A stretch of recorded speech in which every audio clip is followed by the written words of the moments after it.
เนาะสบายดีวันที่9 เดือน 8 ปี 2024วันนี้มาสาธิตการสวนดีเก็บขอบผมดังที่เห็นเนาะบ่ว่าจะขึ้นทรงเบอร์ใดบ่ว่าสิขึ้นทรงเบอร์น้อยหรือเบอร์ใหญ่ก็ตามการสวนดีเก็บขอบเป็นสิ่งที่สำคัญเพราะว่าเบอร์ที่เฮาขึ้นทรงเบอร์ที่เฮาใส่ตัดนั้นบ่สามารถเก็บขอบได้และการใส่หวีก็ยากกว่าการใส่เบอร์อีกเนาะฉะนั้นแหละสำคัญหลายผมลูกค้าจะบ่เนียบทันทีถ้า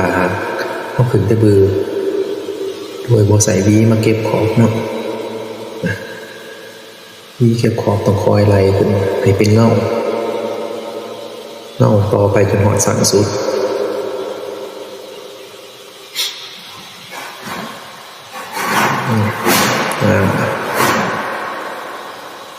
ไล่ตัวตีนหอดขอบให้เพียงกันเนาะแต่ละแถวแต่ละเบอร์